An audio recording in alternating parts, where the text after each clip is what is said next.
Be a similar situation where Complexity tries to push in too early and you have the song into the Maiden ultimate, which could one fight is all it takes. Yeah, Just definitely. change the game.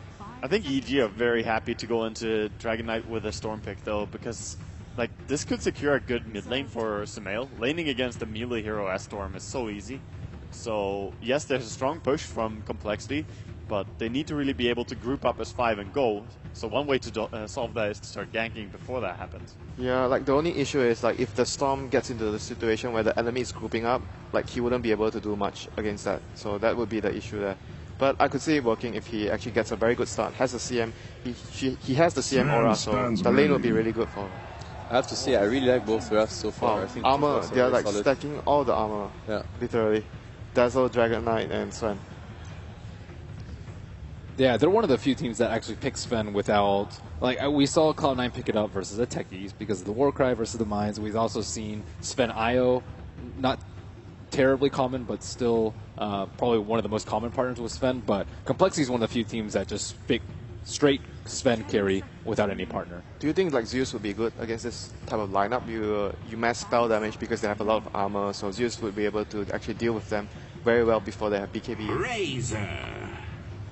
I think Zeus could have worked really well. It's still an option for them. I like the Razor pick. I think it's also quite solid because they do lack damage in a way. Like if you can control the Sven, I think they lack a bit of damage. It's a good way of dealing with the Sven. Like the Razor, I feel a lot of it is like the matchup between Sven and Razor is very favorable for if you're going to run the Sven as a carry. So Razor will have a very good matchup in that sense. Definitely. Yeah, I mean that's very fine, but if it just goes late right now, having DK and Sven and a Dazzle decide that, I think Complexity have a very comfortable late game scenario ahead of them. And Yeah. I'm surprised that EG did not go for the harder carry approach, but instead went for the... It might be because they're like looking for a Tinker mid. I think Tinker yeah. has a lot of synergy with Naga. It's really good late game, and it's good at stalling the pushes. I think it's a little bit better than Zeus, although I do like the Zeus pick versus the mass armor. It just doesn't scale as well late, and I think that EG always drafts like, sufficient late game. Just look at their lineup right now. They need someone that the Sumail hero they are looking for has to have very heavy carry potential, and Tinker definitely fits that category. Yeah, sounds He like a does. great pick. Yeah. I don't think Storm is the hero with their current matchup anymore. Like, it's going to be hard to kill. So many tanky heroes and the You Grave. can't kill anyone, I think, as a Storm. So Yeah. if you can't kill, you want a hero that can drag out fights like Tinker. When you're facing Lina with Jules, DK, it's going to be a tough storm game. It's very not easy to play. BKB is really needed. So do they have any other options apart from Tinker, Zeus? Yeah, Zeus and Tinker are like the go-to, but thinking. They ban out the Bloodseeker, so worried about that. That could have been a strong hero, actually. The AoE is making it hard for Dazzle to get a good Grave off with the silence coming out. But Sumail doesn't play any of these if they were to pick Bloodseeker. That's true. Well, maybe they expect him to play Razor in that case, just putting a Razor mid. I'm not sure. It doesn't seem like a Sumail hero, though. So how about Complexity? So they're definitely looking for their offlane hero. Sven, Lina most likely the support here with Dazzle, and the last one will be their offlaner. I really feel like they need AoE control. I don't know. I thought Centaur would be a great pick, but it was bad. Yep, Centaur will be great for their lineup. Magnus could work. Axe, Oh, to an Magnus sounds extent. really good with Yeah. Sven. Something like this. Magnus, an Axe. They really need control. That's what they like to me. That's exciting. Yeah, it's gonna be good, but I could. Not sure it's more what's the damage. reasoning though. Yeah, I don't really quite understand the Timber topic, I have to say, but especially because he's gonna have to face a very, very tough lane. Like Naga Maiden Razor, you're gonna die every time you Yeah, and the issue with Timbersaw is if you don't get anything out of the lane, you can't jungle, Yeah. and there's no way of coming back. Yeah, So it's he's very one of those difficult. heroes. He needs to be on the lane and get XP. They should dual lane like 100% in this game. Just looking at Dazzle and Timbersaw are most likely going to go together in just a Lina Sven lane. And then How about the aggro try? Sven, Lina, Dazzle, and let Timbersaw get a 1v1 matchup. That would actually work towards That would be nice for him as well. But it's a tough lane to challenge though, because Maiden, Naga, Razor is not. Yeah. They can just spam you out. I mean, they have a lot of stun and nuke, so it could probably work in their favor if they get their spells right. They can chain lock and kill someone. It would be exciting. We haven't seen a try versus try in the game I think at all, actually. I think when you pick Timbersaw, a lot of his strength is if you get a suitable 1v1 matchup and he's against Tusk. Yeah, that's It's a a good strength matchup. hero. That would be a dream. Yeah. Ember Spirit. That is interesting. Brought out. A good fighting hero early on and works a lot better into the late game than, for say, the Storm Spirit would. And he's pretty strong early on as well when he has max level in Flame Lord, so this could work. Interesting. Interesting lineups indeed. We are ready for game number 2. EG stand on the cusp of the semi-finals of the upper bracket and a top 6 finish at TI5. Let's find out whether they can confirm it or Complexity can come back and square the match. Let's go back to the commentators. Thank you very much. Yes, it's time to get underway to see if Complexity can force this to a third game or if EG would find themselves sitting very comfortably in their semi-final position. Cinderin, we have an abnormal draft. Yes, I am so excited about this game. You know, I looked at Complexity's lineup, and the first thing that just came to mind for me was just armor. That was the first thing I thought. Like, their entire lineup, apart from Lina, she's the odd one out. You might be seeing 3 heroes on the Radiant side running around with like 40 to 50 armor in fights. They have the Warcry from Sven. Let me try that again. The Warcry from Sven. Apparently that was a tongue twister today. For 20 armor. Timbersaw's passive, of course, also maxing out at 20 armor. Then they have Weave. And they have a Dragon Knight, who innately has a lot of armor when he gets Dragon Blood up. And this makes me worry a little bit for EG, because when you look over their side, the vast majority of their damage is actually physical. In the super early game, of course, Flame Guard from Ember can be powerful, but come mid-late game, EG will have to rely on Razor with his ultimate and just right-clicks, as well as Ember Spirit's Sleight of Fist to get the job done. I'm simply worried that we could reach a point here where Complexity will be able to push the base at 25 minutes with all of their armor just stacked up, and EG can't repel them. I love Complexity's draft for this matchup. I think it's way more one-sided of a draft for me compared to game 1, and EG, in my opinion, have to play a really good game here to win. It feels like the polar opposite of like a Huskar as far as the way the hero is built, and it's Complexity who can just stand alive with a huge amount of armor. Of course, so Timbersaw hasn't been the most popular of heroes of late, also because of the age of the burst damage. Another good reason why they have that Lina picked up by Complexity nice and early on.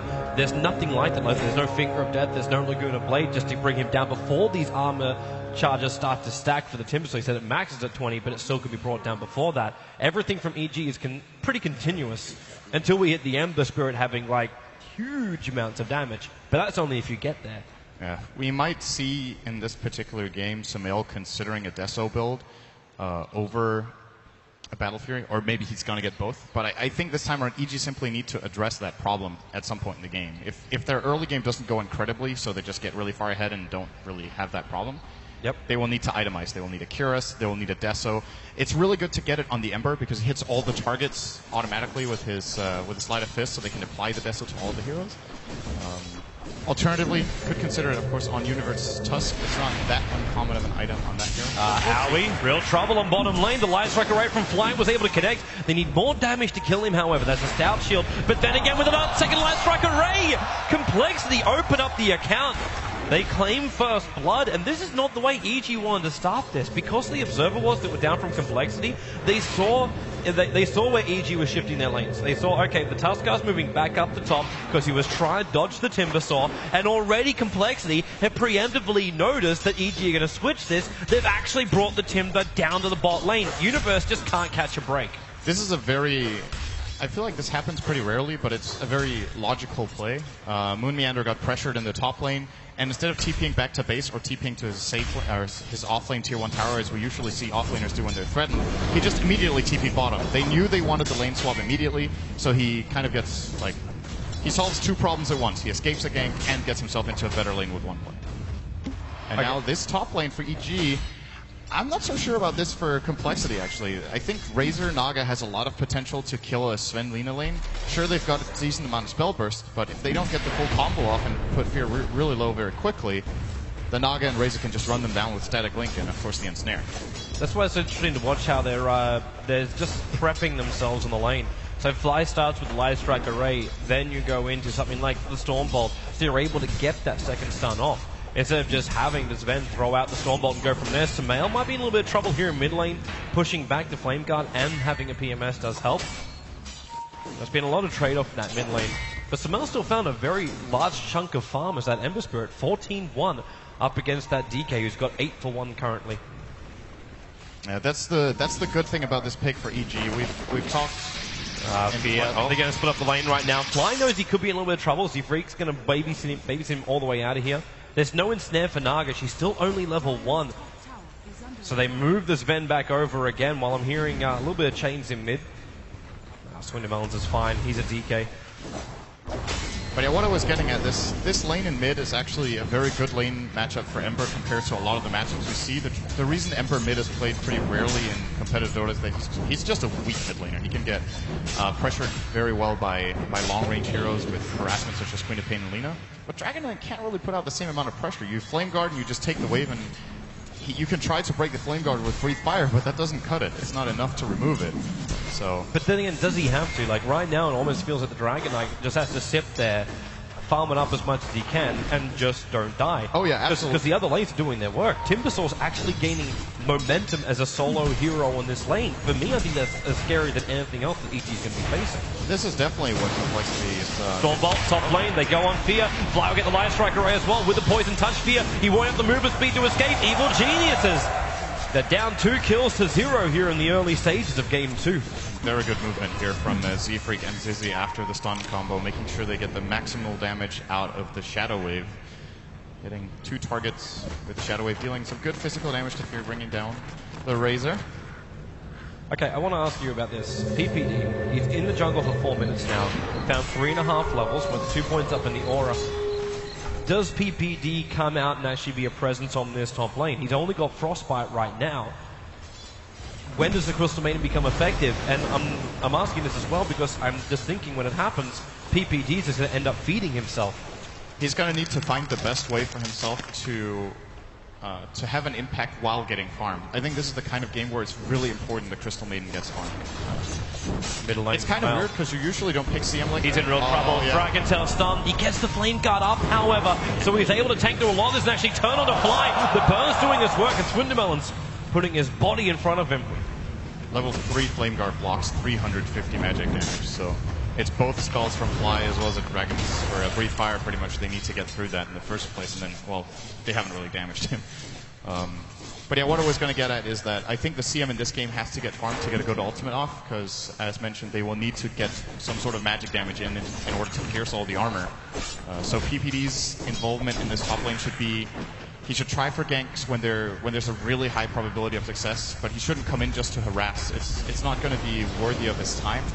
He has to find a way to build toward a Glimmer Cave, for example, or something that will enable him to use the Freezing Field later on in the game. But full-time jungling is not good either. It's actually really slow on Crystal Maiden. It's deceptively slow. You're like, wow, I keep this has been opening right now, but he missed the chains, and that means Swindermelons can turn around, goes to the Dragon Tussle over on the Tusker, Fly with his follow-up stun, but not enough life to really stay that close to the Ember Spirit. But this is the first rotation now from the Tusker.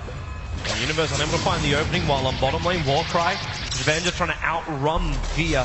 He still 28 points of damage, but the creep wave also went so far behind the tower that Fear was forced to back up. He had no more support there. So far, so good in the early game for complexity, in my opinion. Sven is not finding that much, but neither is Razor. Like, the nature of this lane with how they're pressuring each other, a lot of CS will just be lost. And the effective trade-off is Ember is getting a really good mid lane for the Timbersaw getting a really good safe lane. And I think this is a very, very good Timber game. This hero shreds Ember as well. It's something we haven't talked about. By having 3 abilities that can potentially deal pure damage, of course Whirling Death depends on a tree, but the 2 others are guaranteed pure. They pierce the Flame Guard. So Moon Meander can very quickly make work of Sumail if he gets out of his skin. Searing Chain is going again here. Sumail, he's got Spirit to commit if he wants to go after Swindle, but coming underneath the tier 1 tower is not something he wants to do this early on. Let's actually just do a Timber Shake, because we